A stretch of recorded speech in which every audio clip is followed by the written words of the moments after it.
by each other, in good times and in bad. So when Obinna began to complain of sickness, she never once doubted him.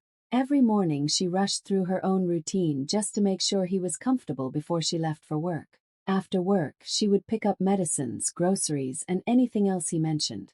She paid the bills, cooked his meals, and even stayed awake at night when he said he couldn't sleep. Her body was tired, her spirit even more so, but she told herself that this was what love demanded. Still, something inside her felt strangely empty. Obinna hardly spoke to her anymore. He no longer laughed at her small jokes or asked about her day. His touch, once warm and reassuring, now felt distant. He would often turn his face away when she tried to cheer him with stories from work or news from their neighbors. Kayamika brushed it off, telling herself that sickness can drain not only the body but also the heart. She tried to be patient, convincing herself that once he recovered, things would return to the way they were. Yet at night, when she lay awake listening to his heavy sighs, she could not shake off the loneliness pressing on her chest. She wanted affection, a smile, even a word of gratitude, but instead she poured from her own cup into his, leaving herself empty. And still she kept going because she loved him. It was one of those hot afternoons in ABA when the sun seemed determined to melt everything in sight. The air was heavy, the streets noisy with hawkers and buses honking, and all Kayamika could think of was how tired she felt. Usually, she would use her lunch break to eat at the canteen near her office, where she had a small group of colleagues to chat with. But that day, as she looked at her plate of food, she felt no appetite. Instead, her thoughts drifted to Obinna at home. Was he lying weak on the bed? Had he eaten anything? Did he miss her presence? The thought of him being alone stirred something deep in her. She wanted to do something different, something that would make him smile again. So she packed up her things, skipped the canteen food, and decided to surprise him. On her way, she stopped at a roadside restaurant and bought his favorite pepper soup, steaming hot and full of spice, just the way he liked it. As she held the bag carefully, the rich aroma filled her nose, and she couldn't help but smile. She imagined the look on his face when he would see her standing there in the middle of the day with his best meal in her hands. Her steps were quick, almost light, as she made her way home. The heat no longer felt so harsh. Her heart was warmed by the thought of love, of care, of a small sacrifice that might remind him how much he meant to her. She pictured him sitting up with surprise, maybe even teasing her for leaving work just to check on him. She longed to see him happy, to hear even a little laughter that had been missing from their home for so long. As she got closer to the house, she felt her heart beating faster. It wasn't fear, it was excitement, the thrill of doing something thoughtful for the man she loved. With every step, she whispered little prayers that this gesture would bring them closer again, that maybe today would mark the beginning of change. By the time she reached the door, sweat clung to her skin, but her heart was glowing with hope. She quietly turned the handle, ready to surprise her husband with the one thing she had always given freely, her love. Kayamika pushed the door open gently, careful not to make a sound. She wanted the surprise to be perfect, to walk in with a steaming pepper soup and see his face light up. But as soon as she stepped inside, her ears caught something unusual. There was laughter, clear, loud, and full of energy. For a moment she froze, thinking maybe the neighbors had visitors. But then she heard it again, and this time she was sure. It was Obinna's voice. Her heart skipped. Just that morning he had struggled to speak, his voice weak and broken. He had complained of pain, of not having the strength even to eat. Yet now what she was hearing was completely different. His voice was playful, alive, strong. He laughed in a way she hadn't heard in months, as if sickness had never touched him. Slowly she moved closer, her feet almost trembling. The closer she got to the bedroom door, the clearer the sounds became. His tone was soft and teasing, the kind of tone he no longer used with her. Kayamika stood there, gripping the handle of the food bag tightly, the smell of pepper soup filling the silent hallway around her. Her mind spun in confusion. How could this be? Was he suddenly healed? Why hadn't he called her? Every word of laughter pierced her chest. It was not just the sound of him being well, it was the sound of joy he had refused to share with her. She leaned her head slightly toward the door, her breath caught in her throat, trying to understand what she was hearing. In that moment, the home she thought she knew felt strange, unfamiliar, almost foreign. The pepper soup in her hands was still warm, but her heart was turning cold. Something was wrong, terribly wrong, and she could feel it pressing down on her before the truth even revealed itself. Kayamika stood frozen, her back pressed against the wall, the bag of pepper soup growing heavier in her trembling hands. At first, she thought maybe Obina was joking with a friend, but then she heard the name, Ngozi. Her heart thudded painfully. She listened, hardly breathing, as his voice carried through the half-closed door. "Don't worry, my love," Obina was saying, his tone light and playful, so different from the weak groans she was used to. "She's too foolish to suspect anything. Every day she runs around paying bills, buying food, even covering my debts. And she thinks I'm sick. Can you imagine?" Kayamika's legs nearly gave way. Foolish. That word stabbed deep into her chest. She clutched the bag tighter, the aroma of pepper soup suddenly sickening. Tears pricked her eyes, but she couldn't move, not yet. She had to hear more. Obina laughed again, a cruel laugh she had never heard before. "Why should I waste my strength working when she's ready to carry everything on her head? Let her sweat. It's her duty as my wife, isn't it?" His voice dropped lower, more serious. "And that land her father left her, I'll sell it soon. She won't even know until it's gone. That money will set us up nicely, and then we can start our real life together." The words crashed into Kayamika like a storm. Her chest burned, her hands shook, but still she stood silently, as though nailed to the floor. Every sentence was a knife twisting deeper. The man she loved, the man she sacrificed everything for, was mocking her behind her back, plotting to strip her of the only inheritance her father left. She wanted to burst in, to scream, to throw the hot soup in his face, but her body refused to move. Instead, she felt her tears slide down quietly, soaking into her blouse. His laughter filled the room, filling her ears with betrayal so loud she could barely hear her own thoughts. In that moment, Kayamika realized her world was no longer the same. The man she thought she was saving was only destroying her, one lie at a time. Kayamika stood there for a few more seconds, her heart pounding so loudly she thought it would give her away. The man inside kept laughing, kept whispering sweet promises to another woman, while she stood outside with tears burning her eyes. Quietly, she stepped back, holding her breath as though even the sound of air might betray her. With careful steps, she turned away from the door, walked down the hallway, and slipped out of the house without making a sound. The bright sun outside hit her face, but she felt nothing. The world looked the same. Busy streets, people rushing, children shouting, but inside her, everything had collapsed. She carried the pepper soup still, though she no longer knew why. The bag felt heavy, like it carried not just food but the weight of her broken heart. By the time she reached the street corner, she couldn't hold it anymore. She sank onto a bench, set the bag beside her, and let the tears flow silently. She cried for the love she had given so freely, for the sleepless nights she spent nursing a man who was never sick, for the trust that had been mocked behind closed doors. Her chest ached with the kind of pain that words cannot capture. Yet even as her tears fell, a new thought began to rise within her. Anger alone would not save her.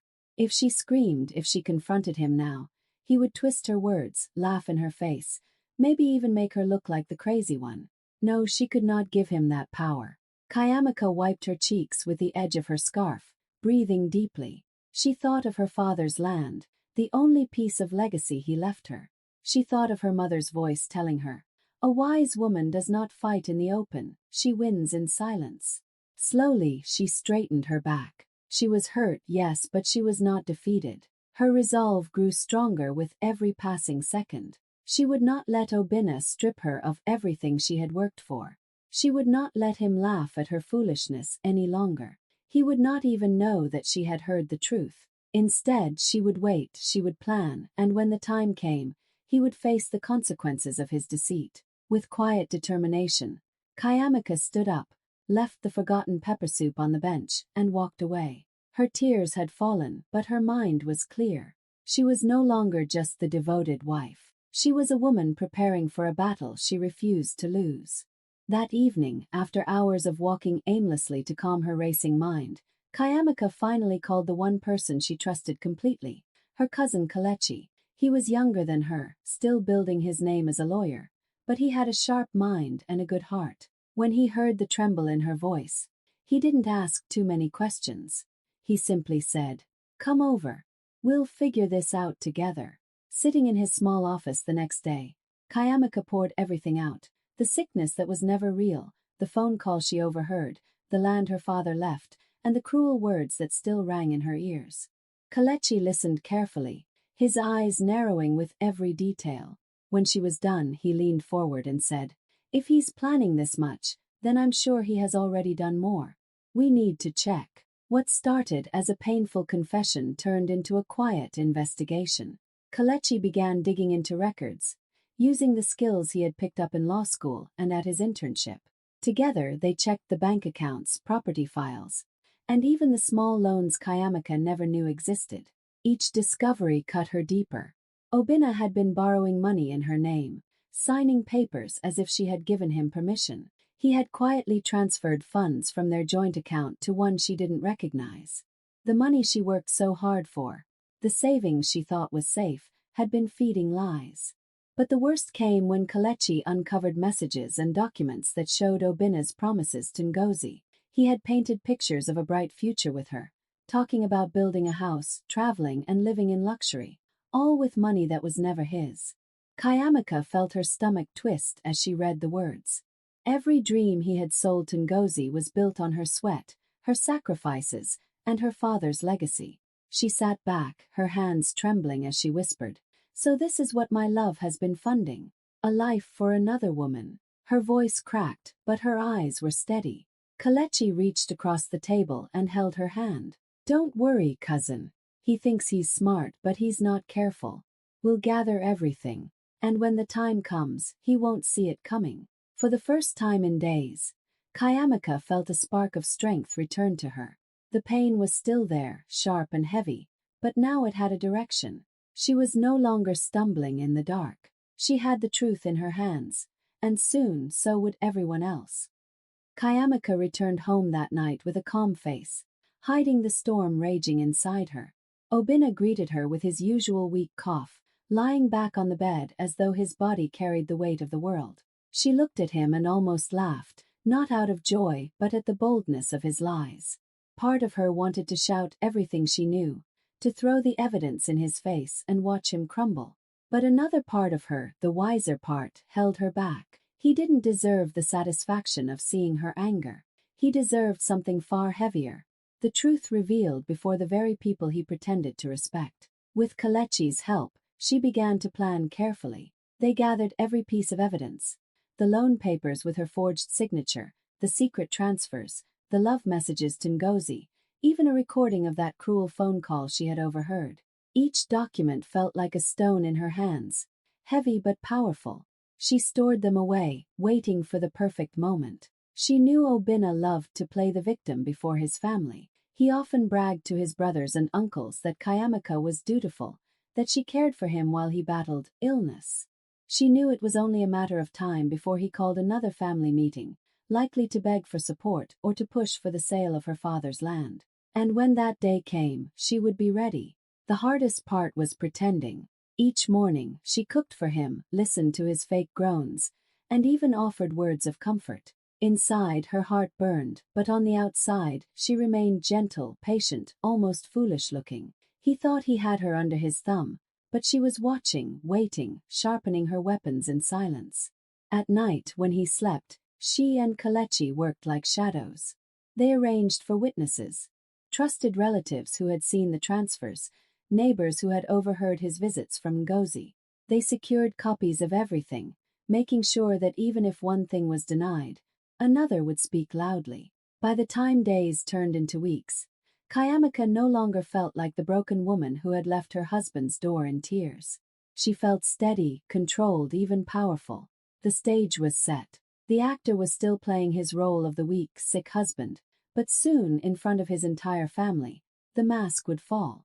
And when it did, there would be no hiding from the truth. The family meeting was held on a hot Saturday afternoon at Obinna's elder brother's house.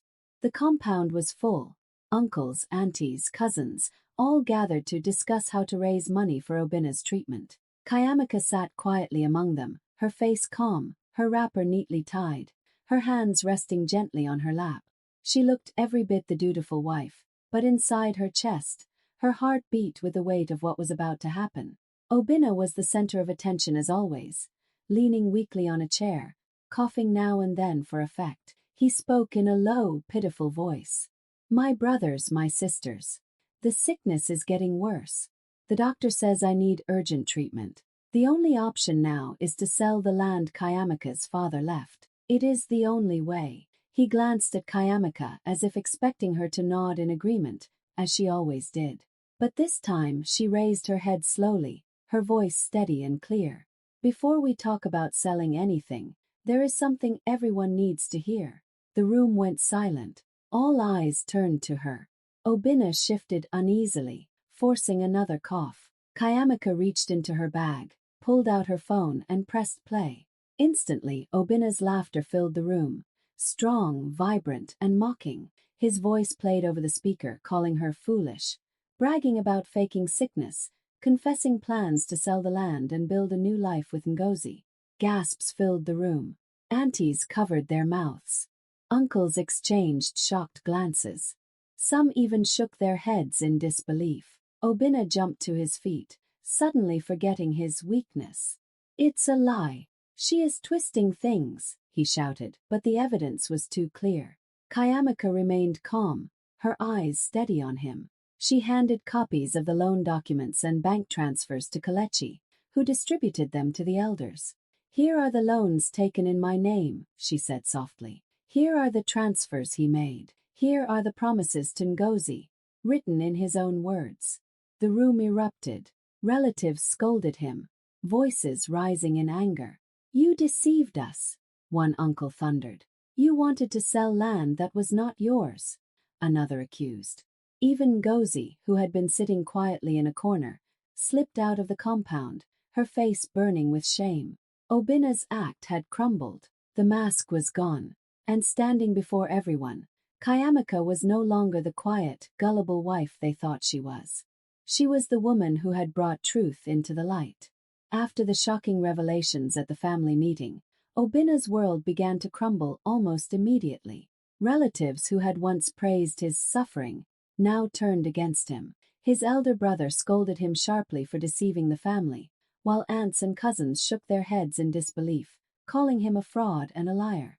Even neighbors who had trusted his story started whispering behind his back. The respect he had once commanded vanished in a single afternoon. Ngozi, who had smiled so confidently in the background, slipped away quietly. She no longer had the luxurious future he had promised. She had no interest in standing by a man whose lies had been exposed. Obina's calls to her went unanswered, and even his bravest boasts felt hollow. Every plan he had built on Kayamika's hard work and inheritance now felt like sand slipping through his fingers. The creditors came next, summoned by the evidence Kayamika had unearthed. Loans he had taken in her name now demanded repayment, and the banks were relentless. He tried to explain, to beg, to manipulate, but no one was willing to listen anymore. The web of lies he had spun for months tightened around him, and he could see it. For the first time, fear replaced his arrogance. Meanwhile, Kayamika moved carefully but decisively. With Kalechi's help, she filed legal actions to reclaim her father's land and settle the fraudulent loans. Every step she took was calculated, calm, and dignified. She refused to let anger guide her decisions. Instead, she chose strategy and justice. Watching Obina's downfall unfold did not bring her joy, only a quiet satisfaction that truth had finally prevailed. When she walked through the family compound days later, the air was different. People looked at her with respect, not pity. She held her head high, proud of the woman she had become. The land that had once been threatened was hers again, safe and untouchable. She felt a weight lift from her shoulders, the weight of deceit, betrayal, and sleepless nights. Obina, meanwhile, had become a shadow of the man she had once loved. The lies, the schemes, and the fake illness had left him alone, abandoned and powerless. Kayamika did not gloat. She had chosen dignity over bitterness. justice over revenge. And in that choice, she discovered freedom. For the first time in months, she could breathe deeply, knowing she had taken back control of her life. She had been broken, yes, but she had rebuilt herself stronger, wiser, and unshakable. Life after Obina's downfall felt strangely light to Kayamika. The heavy burden of lies, betrayal, and sleepless nights had finally lifted. She no longer carried the weight of someone else's deceit. Slowly, she began to rebuild, not just her life but her sense of self. She decided to start a small catering business in ABA, turning the love she had always poured into others into something that would sustain her. The first days were hard, but she found joy in the simple things: chopping fresh vegetables, stirring spicy soups, and serving her neighbors with a warm smile. Each satisfied customer reminded her that she could create something meaningful, something her husband had tried to take from her: independence, purpose, and pride. The smell of pepper soup and jollof rice in her tiny kitchen became the scent of freedom, of a life reclaimed. Sometimes she paused and reflected on how far she had come.